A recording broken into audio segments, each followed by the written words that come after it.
Welcome back to True Crime Documentary. Rowan Heads, 46, was a well-known and respected figure in the small southern town of Tifton. He owned Head Hardware, a local hardware store that had been serving the community for over 2 decades, known for his friendly service and wide selection of tools and supplies. Head's Hardware was the kind of place where neighbors could find what they needed. Whether it was a simple screwdriver or advice on how to fix a leaky faucet, Rowan was often seen behind the counter greeting customers with a warm smile and chatting about various topics. Rowan's life seemed ideal to those who knew him. He was married to Catalina Heads, 44, his high school sweetheart, and the couple was often involved in local church activities and charity events. However, beneath this seemingly perfect exterior, Rowan was hiding a dark secret. Despite his reputation as a devoted husband and exemplary citizen, he had started a secret relationship with Aliyah, a 19-year-old high school senior. Aliyah, known for her striking looks and intelligence, was a regular customer at the hardware store. Over time, a friendship developed which soon turned into a sexual relationship torn between guilt and desire. Rowan struggled with his conscience as the holiday season approached. He knew the relationship was wrong, but he couldn't free himself from the emotional entanglement that had developed. The relationship was fiery and extremely intense, with Rowan torn between his guilt and his growing attachment to Aliyah. In the days leading up to his death, Rowan appeared distant and distracted, trying to maintain the facade of a loving husband, while bat Catalina his inner turmoil. As Christmas approached in December 2017, Rowan's behavior began to change. He spent less time at home and more time working late. Catalina noticed the change but attributed it to the stress of running the business during the busy holiday season. Friends and neighbors also noticed that Rowan seemed worried, no longer as cheerful as before, but no one could have imagined the storm brewing beneath the surface, a storm that would soon shatter the peace of their small town. It was the morning of December 24 in 2017, just days before Christmas. Tifton was quiet, with most residents finishing their Christmas shopping or decorating their homes around 8 Mare. Lynn Heads returned home after the Sunday service at First Baptist Church, where she had volunteered to help prepare for the Christmas Eve service. She noticed Rowan's truck parked in the driveway, which seemed odd since he had mentioned to pick up some last-minute supplies for the store when Catalina entered their home on Bride Street. The first thing she noticed was the fresh pine scent from the Christmas tree they had decorated together.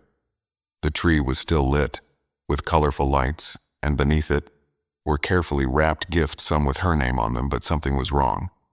The house was eerily silent, and Rowan did not respond when she called for him. Upon entering the living room, Catalina encountered a scene that would haunt her forever. Rowan's lifeless body lay on the floor near the Christmas tree, surrounded by broken ornaments and tinsel. His head was soaked in blood, as if it were a mangled enchilada, and a hammer lay nearby, covered with what she could only assume was her husband's blood. Catalina fell to her knees, her body trembled. Catalina, as she tried to comprehend what she was seeing. Panic overtook her, but she forced herself to stay calm long enough to call 911. Her voice shook as she explained the situation to the operator, tears streaming down her face. "Oh my God, my husband isn't breathing. There's blood everywhere," she cried. The operator tried to keep her calm, instructing her not to touch anything and to wait outside for the police and paramedics to arrive within minutes. The quiet STD was filled with the flashing lights of emergency vehicles. Neighbors peeked out from their windows, murmuring among themselves and speculating about what had happened. Lynn sat on the front porch, dazed and in shock, unable to grasp how her life had changed. In an instant, the Tifton Police Department arrived on the scene minutes after Catalina's 911 call. Leading the investigation was Detective Nora Cole. Catalina's a veteran officer with over 15 years of experience, known for her sharp intuition and methodical approach. Detective Cole Catalina's was respected by her colleagues and feared by criminals. As she stepped out of her unmarked car, she was immediately struck by the contrast between the festive decorations on the Heads' house and the grim scene that awaited her inside the living room. Was a disturbing mix of Christmas cheer and brutal violence.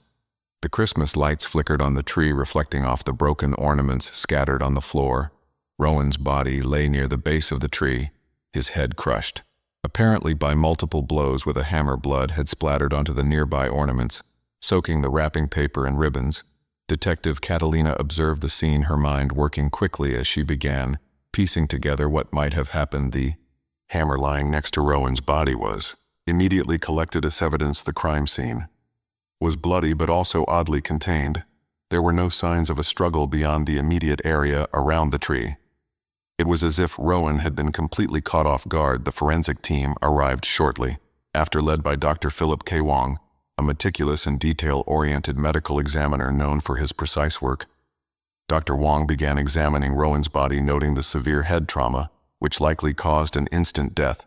He estimated the time of death to be between p.m. and midnight the previous night. Based on the state of rigor mortis, Detective Cole Catalinas ordered her team to collect all possible evidence. They took fingerprints, photographs, and searched for any other clues that might point to the killer. They also interviewed Catalina Head, who was still in shock, but managed to provide a basic time Catalina of her morning and Rowan's activities the previous day. As the investigation progressed, Detective Cole Catalinas couldn't shake the Catalina that this had been a crime of past passion. The brutality of the attack suggested deep anger or jealousy, emotions that often fuel such violent outbursts. But who could have hated Rowan Head so much to kill him in such a brutal way? That was the question Cole Catalinas was determined to answer. The first person Detective Nora Cole Catalinas decided to investigate was Aaliyah, the 19-year-old high school senior who had also been Rowan Head's secret lover. She was involved in several extracurricular activities, including the school drama club, where she had recently impressed audiences by playing Tiny Timon, a local production of A Christmas Carol. But beneath her polished exterior, Aaliyah was emotionally fragile, a trait that had become more evident in recent months. Aaliyah lived with her mother, Emmy, in a small but tidy house on the outskirts of town. The Emmy were known for being private, and Eliza was known in the community for being controlled, Catalina, and obsessed with her daughter's appearance, especially after Aaliyah's father came out as gay and left the family. When Detective Cole Catalinas arrived at the Aaliyah residence on the afternoon of December 22nd, she found Aaliyah still in her pajamas in her room, visibly affected by the news of Rowan's death. The room was a typical teenage sanctuary with posters of pop stars like Taylor Swift and Ariana Grande. But there were also signs of Aaliyah's obsession with Rowan. Detective Cole Catalinas noticed a framed photo of Rowan shirtless on Aaliyah's nightstand, and her diaries were filled with graphic entries about their sexual relationship during the interview. Aaliyah initially cooperated, but quickly became emotional when questioned about her relationship with Rowan. She admitted to the affair, describing how they had grown close over the past year. Aaliyah revealed that she had fallen deeply in love with Rowan and had even fantasized about a future together. However, as Christmas approached, Rowan had distanced himself, and she feared he was planning to end the relationship. When Detective Cole Catalinas pressed Aaliyah about her whereabouts on the night of the murder, Aaliyah hesitated before claiming she had been home alone studying for her final exams. Her alibi was weak, and her emotional state raised red flags for Cole Catalinas.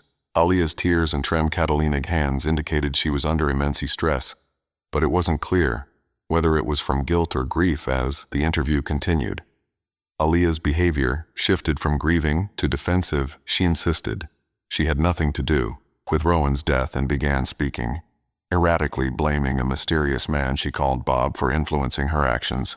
Aaliyah claimed that Bob had convinced her to maintain a sexual relationship with Rowan, or else he would torture her. But when Detective Cole Catalinas asked for more details, Aaliyah became evasive and confused. Detective Cole Catalinas wasn't convinced by Aaliyah's story. The combination of her emotional instability, her obsession with Rowan, and her weak alibi made her a prime suspect. However, Cole Catalinas knew she needed more concrete evidence before making an arrest.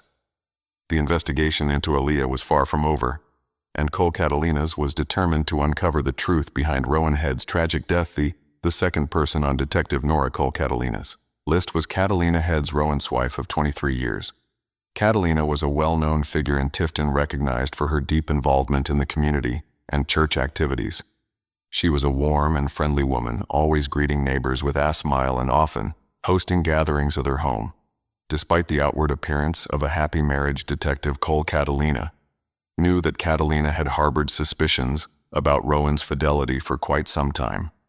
Catalina had spent the days leading up to the murder preparing for Christmas. She was busy with church events, including the upcoming Christmas Eve service at First Baptist Church. To the outside world, it seemed like Catalina was focused on her faith and family.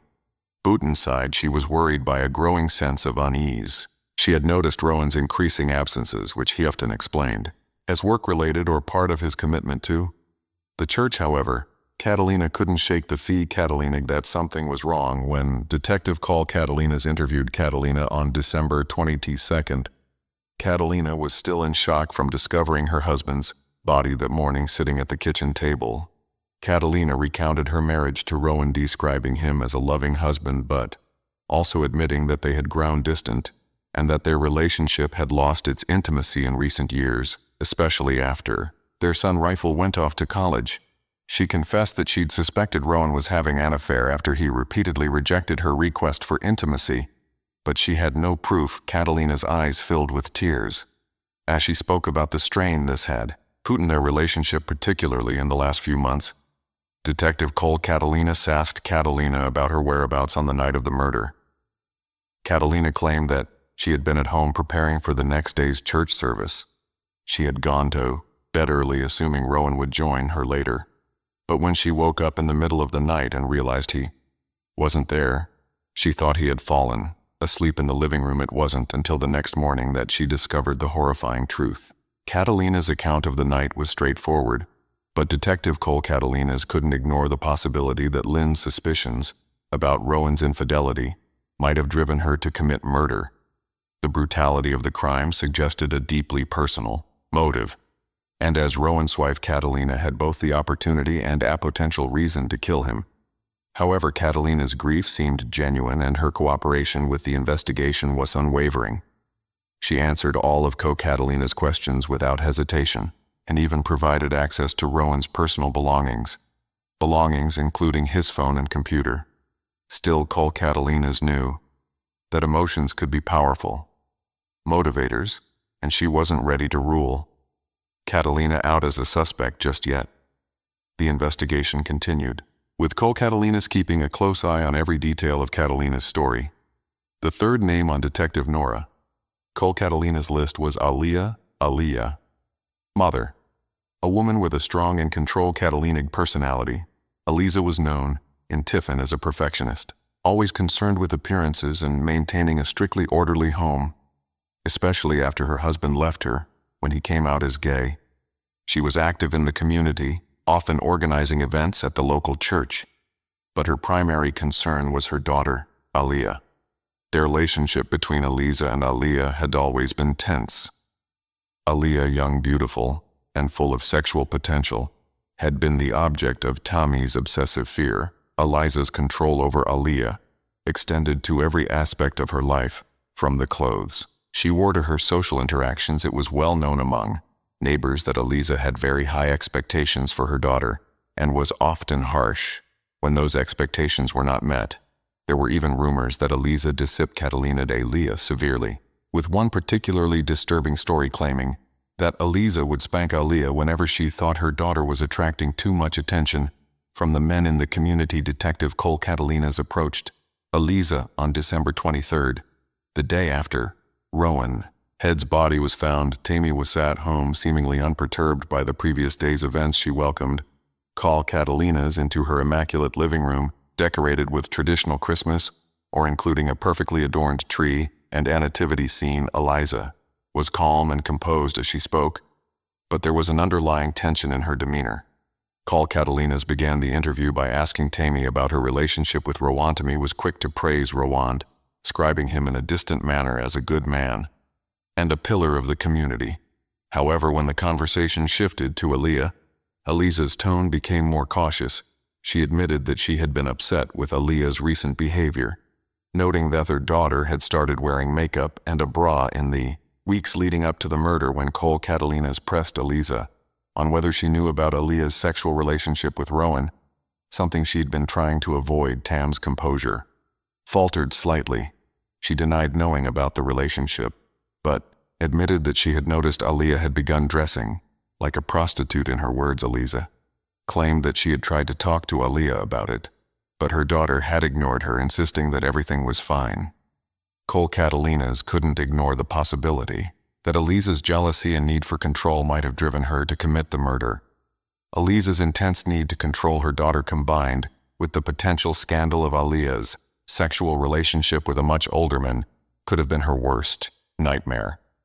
This gave her a plausible motive, however. Eliza remained cold and calm throughout the interview, showing little sign of guilt or remorse. She was polite and cooperative, but offered little useful information as Cole Catalinas left the Alia home. She knew she couldn't rule Eliza out as a suspect. The investing action was becoming more complex with each suspect. Revia Catalina knew layers of potential motives and secrets, but without concrete evidence. Cole Catalinas was still piecing together the puzzle on December 24, 2017. Just a day before Christmas, the diet investigation took a significant turn. It was a cold gray morning in Tifton, Georgia, with temperatures hovering around 40 degrees F. Detective Nora Cole Catalinas and her team returned to the head residence, meticulously re-examining every core of the crime scene, determined to find any clues. They might have missed us. The team combed through the house. An officer noticed something strange near the fireplace. Among the carefully wrapped Christmas gifts, he found a small torn piece of paper partially hidden under the rug. The paper appeared to be a handwritten note, but only a fragment was legible. It read, "Dirty boy, meet me at," followed by a time P and the initials MK. This discovery immediately caught Detective Cole Catalina's attention. The initials MK seemed to match those of Alia, Rowan's secret lover. The time mentioned in the note also matched the estimated time of Rowan's death. Cole Catalinas realized that this could be the key piece of evidence. Catalina king Alia directly to the crime scene on the night of the murder. Cole Catalinas quickly ordered a forensic analysis of the note, hoping to determine if the handwriting matched Alia's. The note was sent to the Georgia Bureau of Investigation in Atlanta for further analysis. Meanwhile, Cole Catalinas decided to return to Alia's house to search for anything that could connect her to the note or the crime at the Alia residence. Cole Catalinas and her team found a notebook in Alia's bedroom hidden under her mattress. The notebook was filled with disturbing entries about their obsession with Rowan, including detailed descriptions of their sexual encounters and plans to secretly meet him. One of the entries, dated December 22nd, and matched the time and place mentioned in the note found at the head home. This new evidence was crucial. It not only placed Alia at the crime scene, but also provided a motive driven by jealousy and obsession. Cole Catalinas felt the case beginning to take shape, with the pieces of the puzzle finally coming together. Back at the station, forensic analysis confirmed that the handwriting on the note matched Alia's. This was the breakthrough Cole Catalinas had been waiting for. With this new evidence, the investigation quickly focused on Alia, making her the prime suspect in Rowan Head's murder. With this new breakthrough, Cole Catalinas decided to interrogate Alia again. During the second interrogation, Alia attempted to change her story. She claimed that Bob, an imaginary secret lover, had been manipulating her for years, and that he'd forced her to kill Rowan. According to her elaborate version, Bob was a high-ranking politician, involved in strange sexual rituals and secret satanic and Wiccan practices. Alia insisted that Bob had coerced her into living a life of sin and had eventually commanded her to murder Rowan. The police, however, were not fooled by her. Street detective Nora Cole Catalinas, who had been leading the investigation, saw through the lies despite Alia's attempts to shift the blame. The evidence was clear.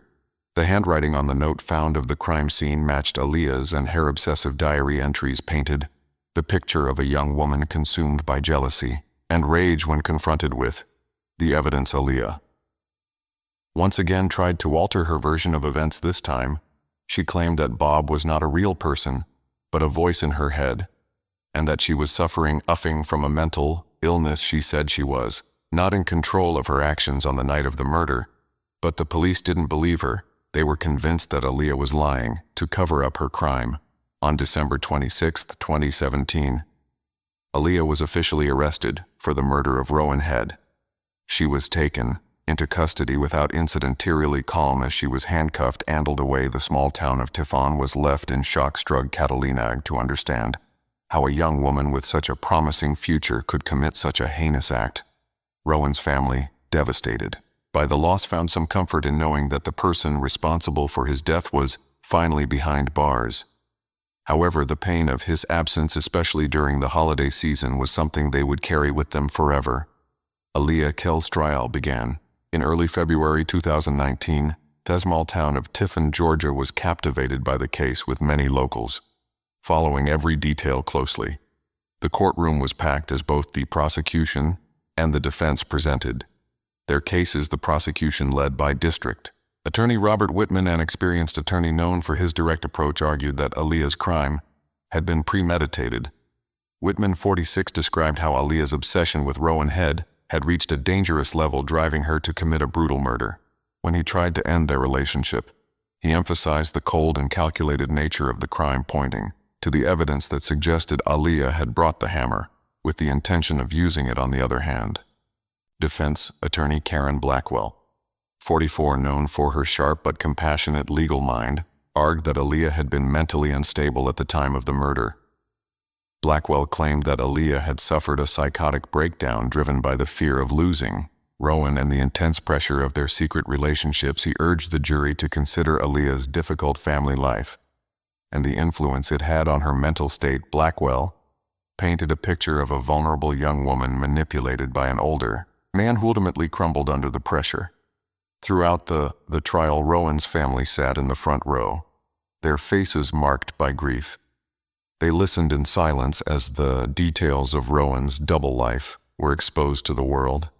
The pain of his betrayal was evident, but so was their deep sorrow for the loss. After several days of deliberation, the jury returned with a verdict on February 16, 2019. Aaliyah was found guilty of second-degree murder. The judge sentenced her to 123 years in prison with the possibility of parole after 16 years. The sentence sparked mixed reactions. Some thought it was too lenient given the brutality of the crime, while others believed it was a fair punishment considering Aaliyah's youth and mental disorder. Rowan's family expressed relief that the trial was over, but they knew the scars of this tragedy would remain with them forever after the trial concluded. Life in Tifton, Georgia, slowly began to return to normal, though the memory of the crime. Catalina Garrett, Rowan Head's hardware store, once a community hub, closed its doors for good without Rowan to run it. His family decided they couldn't carry on with the business. The closure marked the end of an era for the small town, leaving a void that would be hard to fill. Aaliyah was transferred to a state prison where she began serving her 25-year sentence despite her attempts to feign mental illness. During the trial, psychiatric evaluations in prison found no evidence of schizophrenia or any other condition that could explain her actions.